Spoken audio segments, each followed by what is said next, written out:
Hello मेरे प्यारे बच्चों, कैसे हो।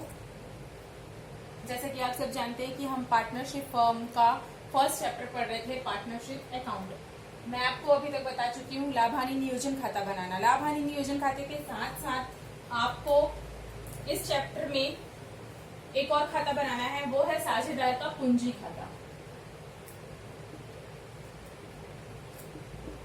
साझेदारों का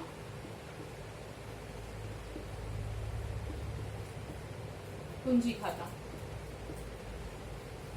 अब तक हम लोग लाभ हानि नियोजन खाता सीख चुके हैं। अब हम सीखेंगे साझेदारों का पूंजी खाता, क्योंकि इस प्रश्न में आपको ऐसे प्रश्न भी, इस चैप्टर में आपको ऐसे प्रश्न भी मिल सकते हैं जिसमें आपको ये बोला जाए कि लाभ हानि नियोजन खाता बनाइए और साथ साथ साझेदारों का पूंजी खाता भी बनाइए। तो पूंजी खाता बनाने की कौन कौन सी विधियां हैं, पूंजी खाता कैसे बनाया जाता है, ये मैं आज आपको इस वीडियो में बताऊंगी। साझेदार का पूंजी खाता जो है वो दो तरीके से बनाया जाता है। पहला तरीका है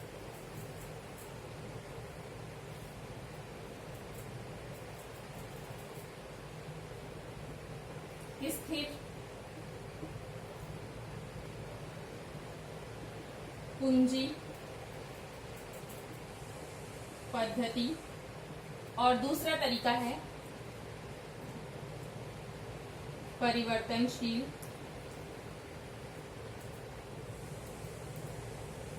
पूंजी पद्धति। स्थिर पूंजी पद्धति और परिवर्तनशील पूंजी पद्धति। स्थिर पूंजी पद्धति को आप इंग्लिश में बोलते हैं फिक्स्ड कैपिटल मेथड, और परिवर्तनशील पूंजी पद्धति को आप बोलते हैं फ्लक्चुएटेड या फिर वेरिएबल कैपिटल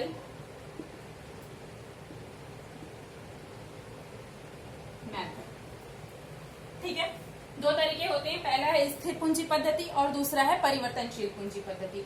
स्थिर पूंजी पद्धति में आप फिक्स्ड कैपिटल मेथड में बनाएंगे और परिवर्तनशील पूंजी पद्धति को आप फ्लक्चुएट या वेरिएबल कैपिटल मेथड के थ्रू भी डिनोट कर सकते हैं। इंग्लिश इसका नाम है इसका फ्लक्चुएटेड या फिर वेरिएबल। आप कंफ्यूज मत होना, फ्लक्चुएशन मतलब भी परिवर्तन होता है और वेरिएबल मतलब भी परिवर्तन होता है। मतलब वरी करना, किसी चीज का परिवर्तन जो है वो वेरिएबल या फ्लक्चुएटेड नाम से जाना जाता है।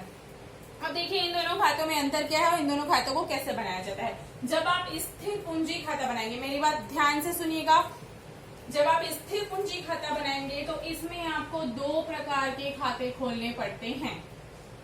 पहला है साझेदार का पूंजी खाता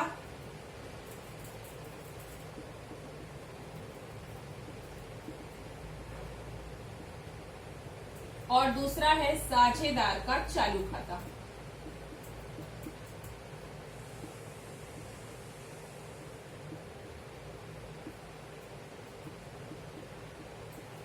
इसको बोलते हैं कैपिटल अकाउंट और इसको बोलते हैं करेंट अकाउंट।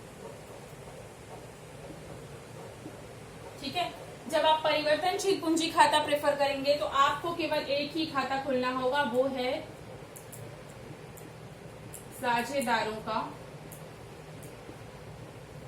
पूंजी खाता।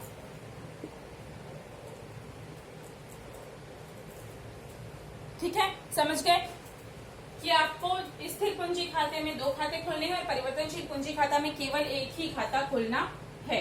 अब ध्यान से देखिएगा, स्थिर पूंजी खाते पद्धति में आप दो खाते क्यों खोलते हैं, उसका क्या कारण है, ये मैं आपको बता रही हूँ। स्थिर पूंजी खाते में आप दो खाते इसलिए खोलते हैं क्योंकि जब आप पूंजी खाता खोलेंगे तो साझेदारों की जो पूंजी है वो, ध्यान से सुनिएगा, एक नंबर का क्वेश्चन भी पूछता है।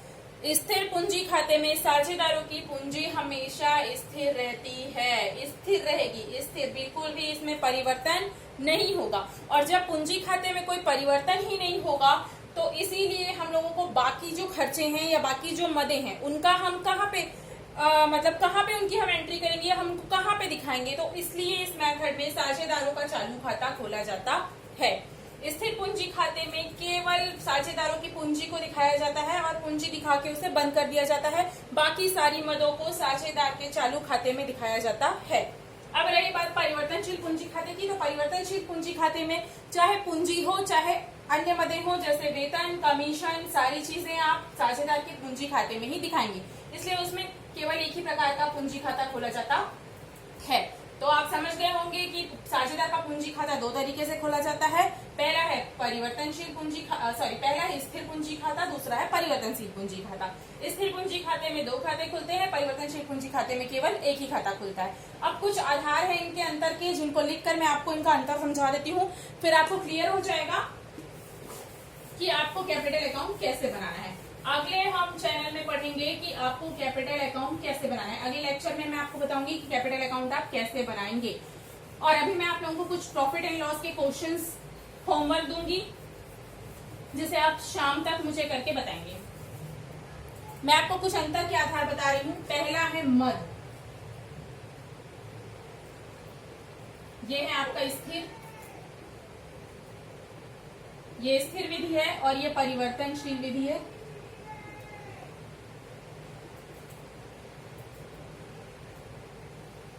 आपको मैं अंतर के आधार से समझा देती हूँ कि क्या होता है। पहला है मदे। कौन कौन सी मदे लिखी जाती है? स्थिर पूंजी खाते में केवल पूंजी को लिखा जाता है, बाकी चीजों को दूसरे खाते में लिखा जाता है। इसमें हम सब चीज लिखेंगे, कैपिटल लिखेंगे, इंटरेस्ट ऑन ड्रॉइंग मतलब आहरण पर ब्याज, इंटरेस्ट ऑन कैपिटल मतलब पूंजी पर ब्याज, सैलरी मतलब वेतन, कमीशन और अन्य अदर एक्सपेंसेस, अर्थात साझेदारों से संबंधित समस्त खर्चे, चाहे वो पूंजी हो, चाहे पूंजी पर ब्याज हो, आहरण पर ब्याज हो, वेतन हो, कमीशन हो, जितने भी प्रकार की चीजें हैं वो सारी आप परिवर्तनशील खाते में लिखेंगे। और यहाँ पर आप पूंजी को केवल पूंजी खाते में लिखेंगे और इन बाकी सारी चीजों को आप दूसरे खाते में लिखेंगे। पहला था मद। दूसरा है शेष। याद रखिएगा बच्चों, स्थिर पूंजी खाते का शेष सदैव क्रेडिट होता है। इसका जो बैलेंस है वो हमेशा क्रेडिट बैलेंस होगा और इसका बैलेंस कभी कभी डेबिट बैलेंस भी हो जाता है। मतलब इसका बैलेंस क्रेडिट भी हो सकता है और डेबिट भी हो सकता है। तीसरा है खाता। कौन सा खाता, कितने खाते खोले जाते हैं? जब स्थिर पूंजी खाता बनाते हैं तो हम दो खाते खोलते हैं और जब परिवर्तनशील पूंजी खाता बनाएंगे तो हम एक खाता खोलेंगे। केवल और केवल एक खाता जो है वो खोला जाएगा। ठीक, समझ में आ गया? मदे हो गया, शेष हो गया, खाता हो गया। और इसमें हम इसको किस प्रकार से और कौन सा अंतर हम इसमें दे सकते हैं? स्थिर हो गया, परिवर्तनशील मदे हो गई, पूंजी कैपिटल, शेष हो गया, इसका खाता हो गया। हाँ, एक हम इसमें पॉइंट दे सकते हैं, स्थिरता। स्थिरता कितनी रहती है? तो इस खाते में पूंजी हमेशा स्थिर रहेगी, हमेशा स्थिर रहेगी और इस खाते में परिवर्तन होता रहेगा क्योंकि इसका नाम ही परिवर्तनशील खाता है, इसलिए इस खाते में परिवर्तन होता रहेगा। पूंजी में किसमें परिवर्तन होगा? पूंजी में परिवर्तन होता रहेगा।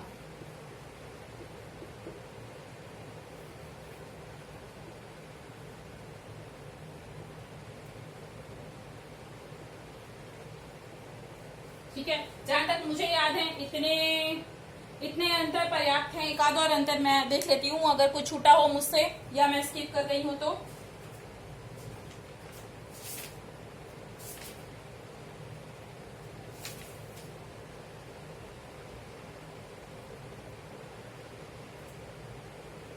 और कोई अंतर नहीं छूटा है बच्चों, इतने ही अंतर आपकी बुक में भी दिए गए हैं और इतने ही अंतर मैंने भी आपको बताए हैं। एक और अंतर आप बना सकते हैं अगर आप चाहें तो।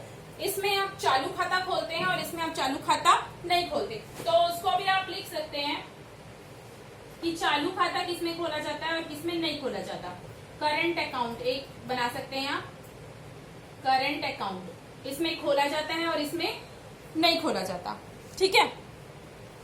करंट अकाउंट मतलब चालू खाता, चालू खाता जो है स्थिर पूंजी खाते में खोला जाता है और परिवर्तनशील पूंजी खाते में ये नहीं खोला जाता।